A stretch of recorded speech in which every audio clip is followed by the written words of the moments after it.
first say hi to the audience, and then I say hi to you, and we can start. And if there should be something you don't like, then you can just say Fise or Fite, and I know to stop. No, but I have only nice questions for you. Hello guys from the Music Interview Corner. Day 2 at Tuska, and I'm here with Vola, again with Adam and Nico. Hi. Yes, hello, hi.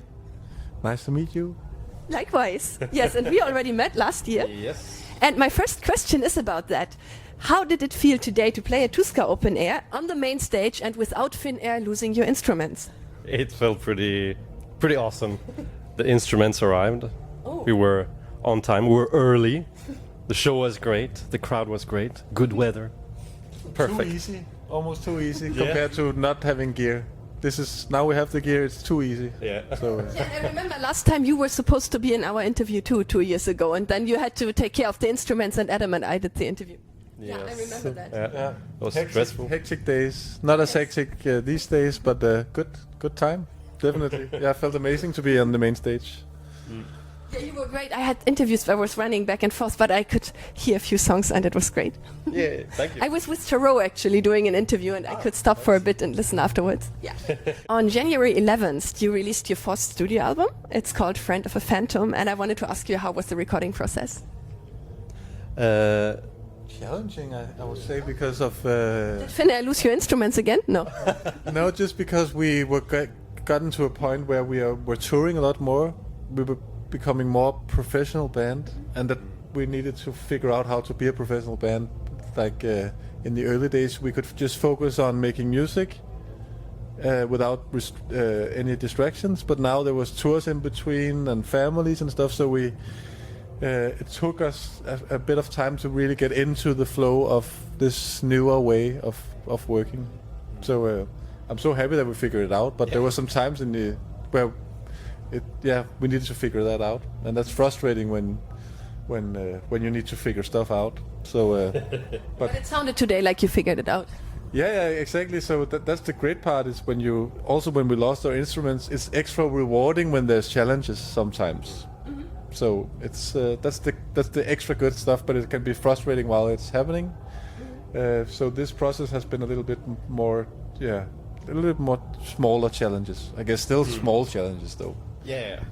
But we had to split up the recordings in two because the songs weren't ready the first time we went into the studio. So we recorded half the album, or the drums for half the album, then finished writing the rest of the songs, recorded the drums for the second half, and finished a song in the studio as well. Oh, wow. Which is very different for us, at least. You finished the lyrics while you were recording? The instrumental, we were writing The song. Oh, which one was it? Bleed Out. Turned out well. Yeah, Bleed Out. I think it's one of my favorites from the album. But yeah. Yeah, that would have been my next question. Do you have a favorite song on the album, and why? Hard to say, but Cannibal is one of my favorites because it features Anders Fridén from In Flames, which is cool. Cool, greetings. We had interviews too with him. Oh, nice. Next time I'm going to ask him how it was to work with you. Yeah. Yeah, I'm gonna say the same. It's so cool to see new musicians coming in and painting their own style into our music. That's really privileged to have that happen. So very excited for people to hear that, and it's one of the best songs. Yeah. So. And how did it happen that you worked with Anders? We met him and Björn from In Flames when they came to our show in LA last year. It sounds so cool already. And they are fans of Vola, and we are fans of In Flames. So we just started talking, and then when we were writing the new album, we thought, why not invite Anders on this song? And then it was just emails. Hey, you want to do it? Yeah, let's go. Cool. Pretty much. Thank you. I just realized I mispronounced his name. Next time I know how to say it right. Oh yeah, and speaking of famous musicians being fans of your band, 2 years ago I noticed that Kai Hahto from Nightwish was wearing Vola shirts in interviews, also in mine. How did that feel for you? Yeah, that's pretty awesome. He's a really, really great guy. And an amazing drummer too. Yeah, of course. Yeah, he's a very, very good musician, and a really nice person. It's been awesome to have him at our shows and and to get to know him and hang out with him. He's great.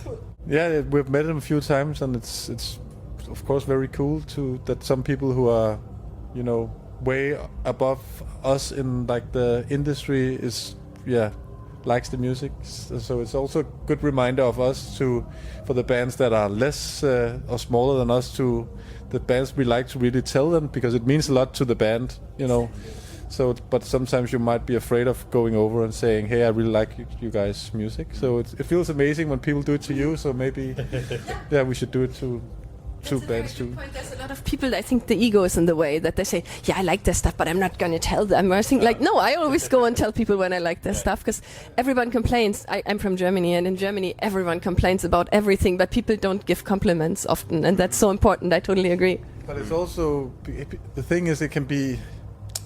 You can also tell if it's not if they're just saying it out of politeness. So that's an interviewer, but I normally say it when I mean it. Sometimes is when I say it to a band is that they just think it's just something. So how do you say it in a way where you're sure that they, like for instance Kai from Nightwish, he was both at the show in Helsinki and in Tampere when we played in Finland. So that's like, okay, no questions. He is he really likes it since he comes to both shows, So, but yeah, I totally agree with you.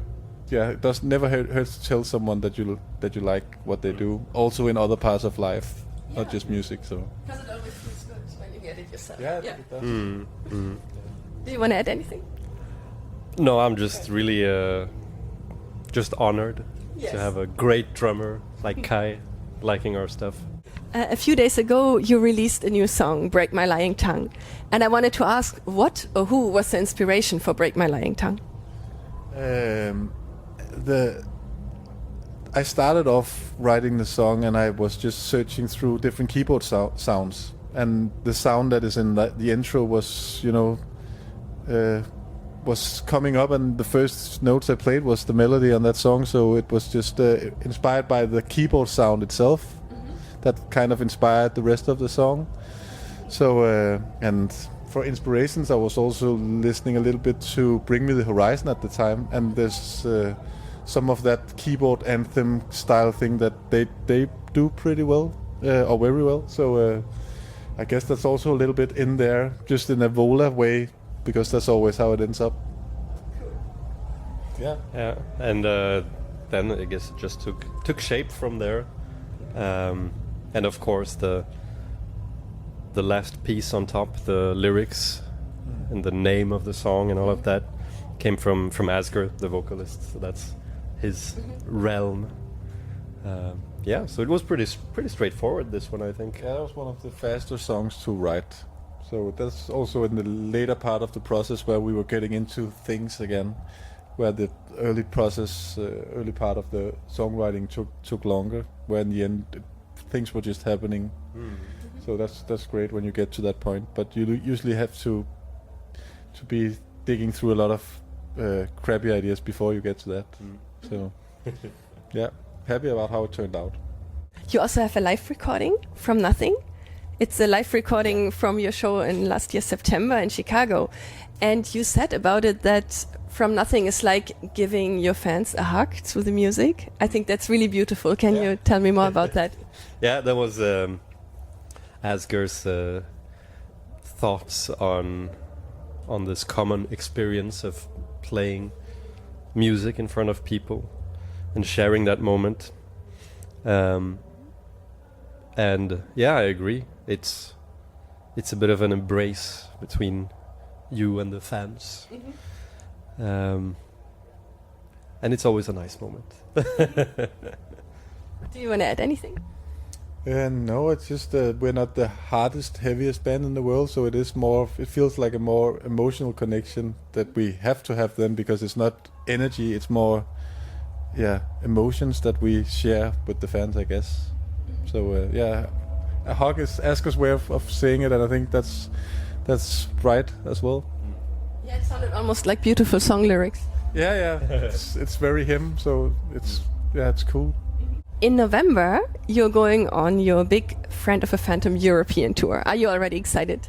Yes, very excited. Very, very excited, with some great bands with us as well. Going to some really cool places. It's gonna be nice. I'm thinking about the tour every day a little bit.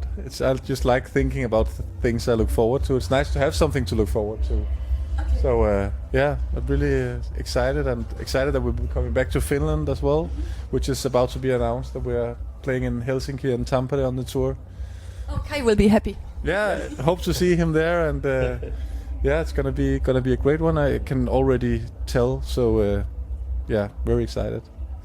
We just got the 2-minute mark, but I wanted to ask about your tattoo because I can see it the whole time.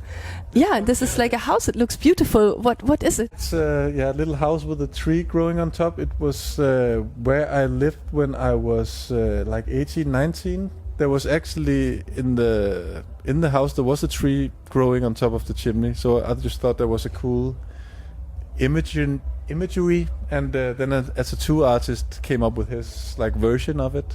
So that's the only tattoo I have, and I got it when I was like 18 or 19 because it just was the first good tattoo idea I had, and the last maybe, because I haven't had any since.